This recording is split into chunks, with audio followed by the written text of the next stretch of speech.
Welcome to the show! Introducing New York's greatest indie family vaudeville act, the Trachtenberg Family Slideshow Players, and the club-friendly video art of Melissa Ulto, aka VJ Miixxy. Then brace yourself for the experimental object puppetry of Kate Brim. But first up, try not to lose your mind in the world of surrealist artist Mike.A. Sit back, relax, and enjoy the show!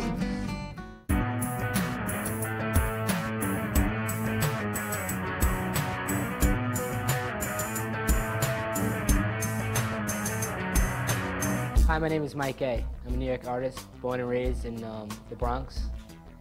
A lot of my work you're about to see is kind of urban that meets strange land. Welcome to my world.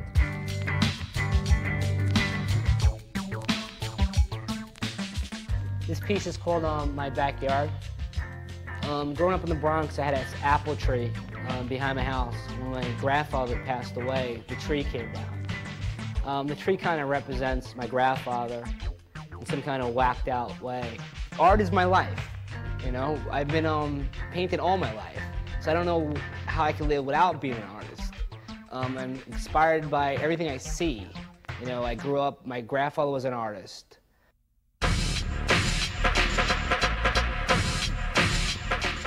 This piece is called Rock On. If there's light bulbs actually glued to the canvas that actually work, they light up.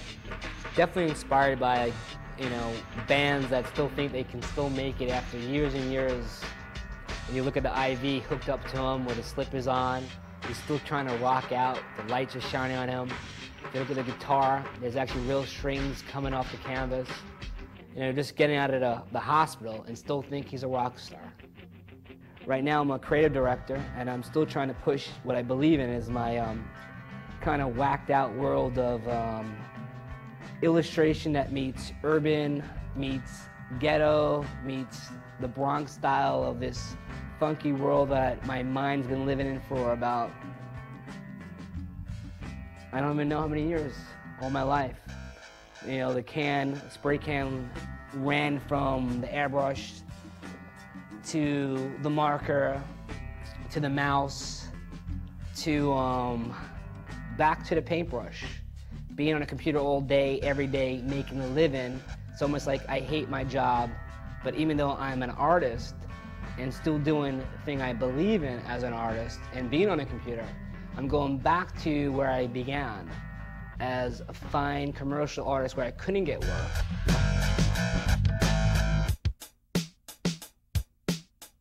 All right, the next piece you're about to see is this make-believe friend I had growing up.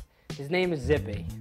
He's a seahorse attached to a machine that he can't go anywhere. His best friend is Dippy. Welcome to that big adventure. You can be a professional in anything you want to do, but it's a level of art you want to get at. And being an artist is like, you'll never think you're really professional because you're always trying to get better or achieve better things. Everything I've done in paint, I hate after it's done. You know, I just want to go forward and do something better. I mean, I could be finished the next day like, man, like I just painted that. I want to do better. And to be a professional is like, will I be there? Oh, maybe I am. And maybe I'll never realize that you are a professional at what you do.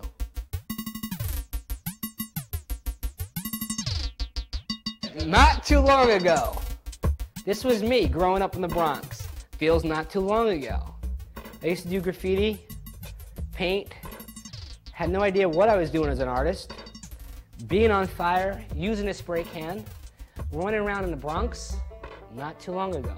My goal in life is definitely so everyone knows my work. There's no doubt about that. Is like, you know, can Mike.A be the P. Diddy of the art world? Can that actually happen? Can an artist that works as an artist change into this commercial artist that is kind of whacked out, an Andy Warhol or a Salvatore Dali that can change to be that? I don't know. Can it happen? Maybe.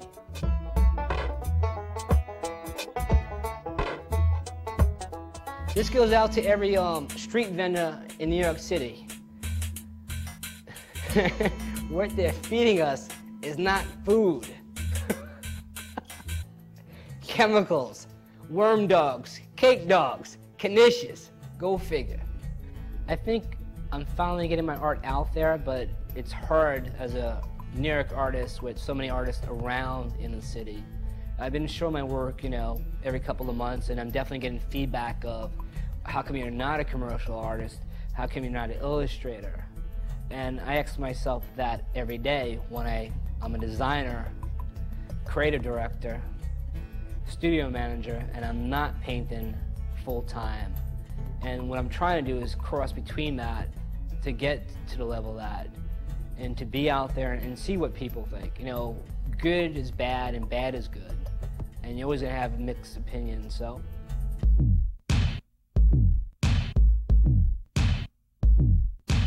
Thanks for checking out my stuff.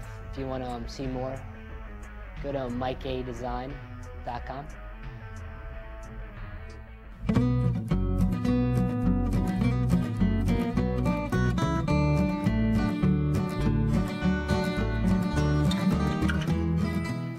My name is Brim.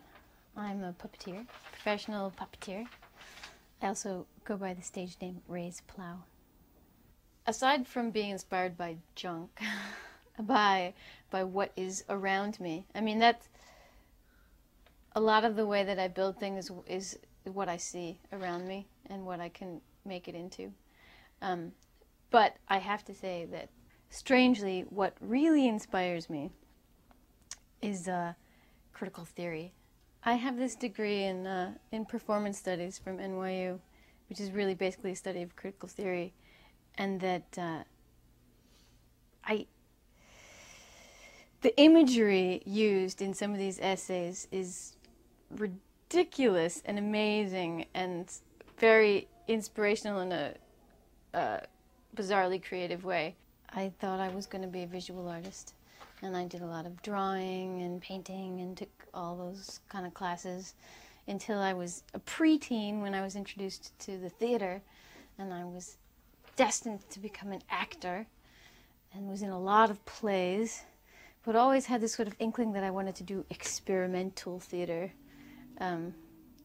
So I went to a liberal arts college and studied drama, but luckily I realized along the way that what I really wanted to do was make puppets, which was a keen collaboration between the visual art and the performance work, and that I happened to go to school in Minnesota where there was a very established puppet company that I started working with right upon graduating college.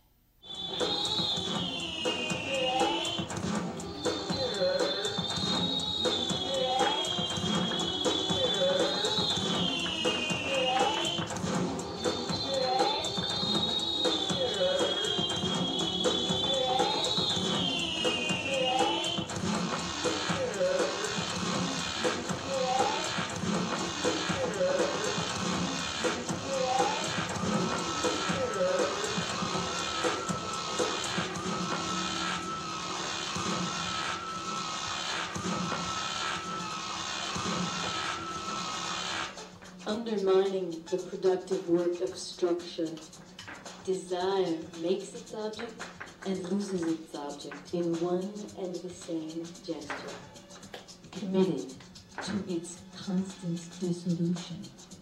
In order to dissolve. I started doing this evening called Slutty Puppets last year because I happened to be at CB's gallery and I was like, hey, you guys ever do puppet shows? I could do a great puppet show here. And they were like, sure, that sounds like a great idea. So I started doing this evening, you know, inviting people I know, trying to get different acts, but also so that I can perform. My pieces are probably not usually more than about 10 minutes long. So I need to be in a group of other people. So I just produced that evening because, well, also because I would really like to perform in that sort of venue. I want to perform where people are drinking because I think that people like puppets better when they're drinking. I think that I want to be in an atmosphere where people will talk back, where people feel comfortable enough to sort of like have some interplay with the performers. People aren't very willing to like yell at the performance while it's happening. But when I lived in Minneapolis, I we used to do these things called romps. The audience there was always drinking, and they were always really rowdy, and they would like yell at you, and it was kind of great. So I wanted to facilitate that kind of environment here, where I could perform in a place where people are relaxed, they're having some drinks, they can come in and out as they please, and but they really are engaged in what they're seeing on stage. So that's what Slutty Puppets has become for me. There's such a thing as object puppetry, where you might take God, I don't have any normal objects. You might take like a can of glue, a bottle of glue, and it performs like a puppet. That's object puppetry. You know, if you're infusing agency into an object. I mean, I can use this as a prop and toast it around. That's not a puppet. But if I, you know, give it some sort of life, it's performing as a puppet. What I do is I design objects, and then I use them as puppets. So I'm sort of doing object puppetry, except I'm making the objects myself. My company is called I'm Not Lost, and my stage name is Raise Plow. So you should be looking for I'm Not Lost and Raise Plow. Typically, a lot of my work is being shown at Here Arts Center, CB's Gallery, also One Arm Red. I just did a show at Collective Unconscious, and I've sort of been getting out and about.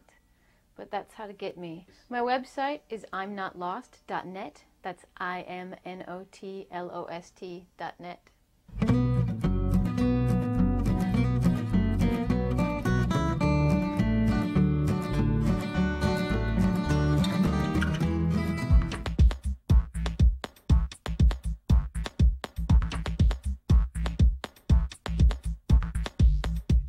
I'm Melissa Ulto. Also, I'm known as VJ Miixxy. I perform at nightclubs on Broadway, benefits, award ceremonies, festivals. I mix visuals live. My work also contains a lot of fire imagery. I love the fire and water.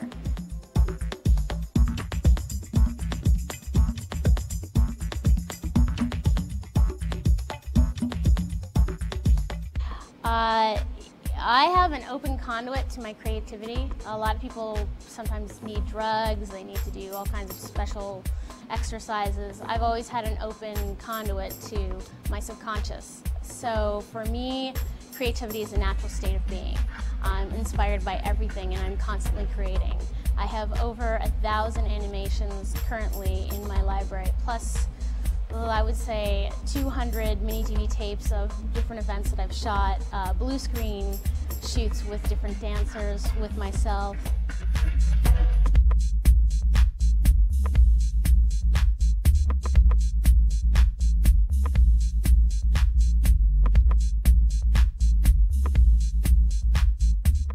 There's a series of clips where I use my photography from a particular series called Unmade Movie that talks about femininity and objectification. And in those photographs, I am in different costumes. I'm a blonde, I'm a brunette, I'm a bombshell, I'm a sex kitten. I use those images in a particular series of my animations, and they morph well together. Especially there's one particular animation called Legs, and it's a photograph of my legs, but it's morphed together and it's moving in and out, and it looks like it's just a body made up of legs, and that's fairly interesting. But all of my work it's not just in the creation of my pieces, but it's also in the live performance. And when I'm mixing live, it's like a jazz musician. Nothing is pre-planned. I may have some parameters. I may know that the theme for the night is, is fire, or is gods and goddesses, or is love, or is chakras, or peace symbols, or a particular kind of music. And I use that as a guidepost, but mostly a lot of the creativity occurs live. It's me mixing the visuals live to a DJ, to a band.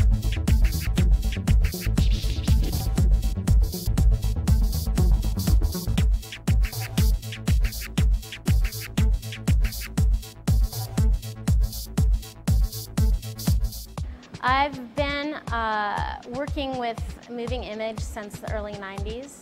I started out as an experimental filmmaker and animator.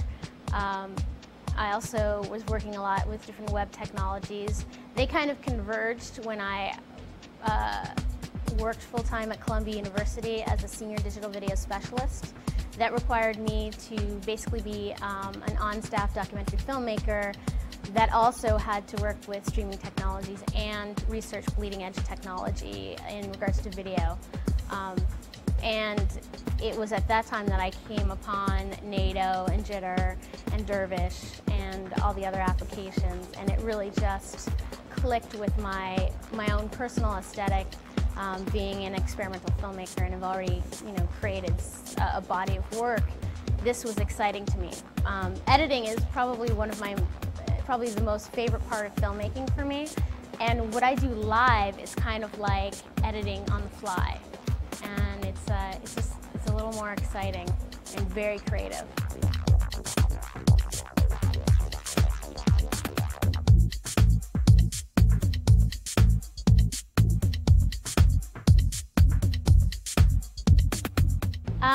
If you're interested in seeing more of my work, there are several mixes available on one of my websites, Mixie.com. That's MIIXXY.com.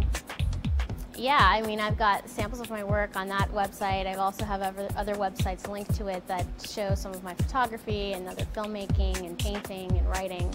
But Mixie.com is the site to see samples of what I do live.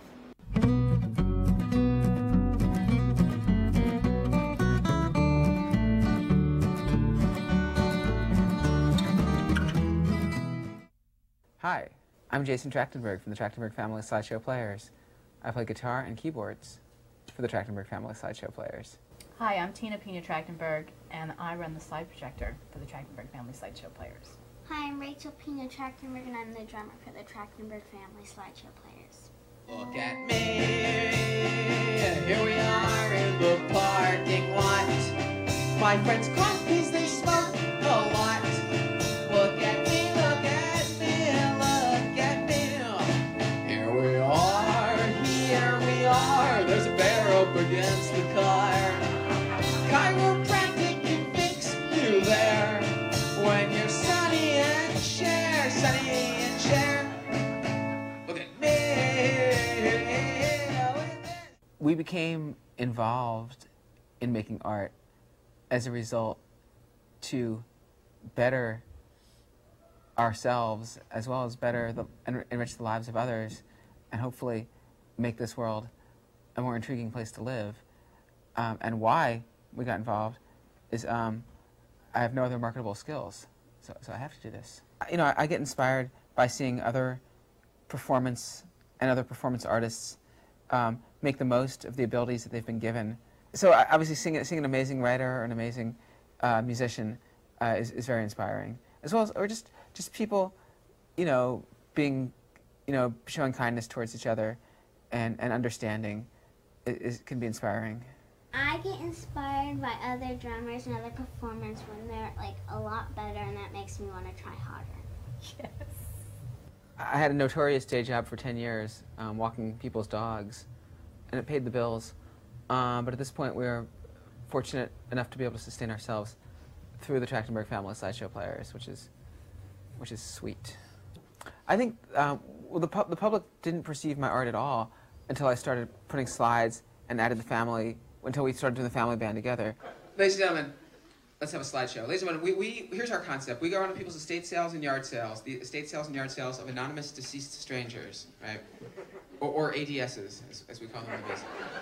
And we purchase slide collections, and we turn the lives of these people into into pop rock musical exposés based on the contents of their slide collections.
it's just very disheartening sometimes that there's so many amazing artists out there, and they're not getting any recognition, and they have to work these day jobs and all these great songwriters, and then they just get depressed and fade away. Meanwhile, there's all this like mainstream, you know, average stuff which doesn't touch on anything lyrically of any relevance whatsoever, especially not political. It's mainly just like these fictitious songs about these fictitious relationships or whatever, and it's, or just their inner thoughts about something that I'm really not concerned with. And oftentimes that's the stuff that makes it through to the mainstream. And there's so much good stuff. And it's just the same acts over and over again. And it's just, it would be, though the future is encouraging as far as having various channels for different thoughts, different opinions. Obviously, the internet, I think, is everyone gets their full say on that, but it's still dominated by the corporations, and it's really hard to break through sometimes.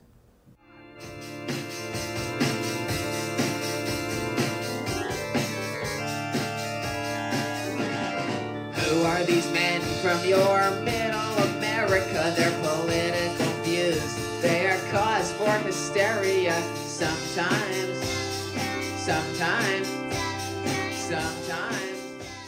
We just want to encourage everyone just to come up. Do their own thing and. Exactly. And if you want to contact us, check our website, which is www.slideshowplayers.com.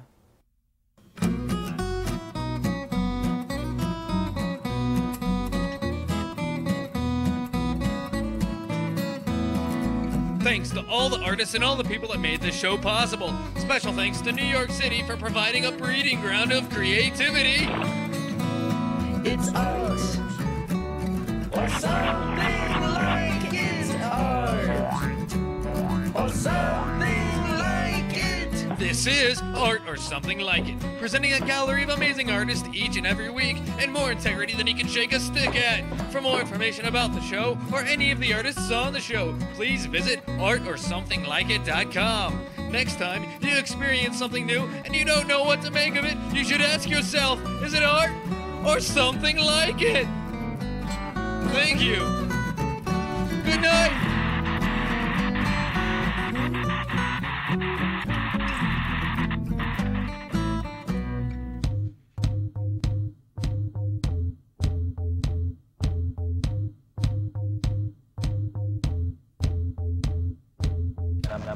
I'm art or something like it. I'm art or something like it. I'm art or something like it. I'm art or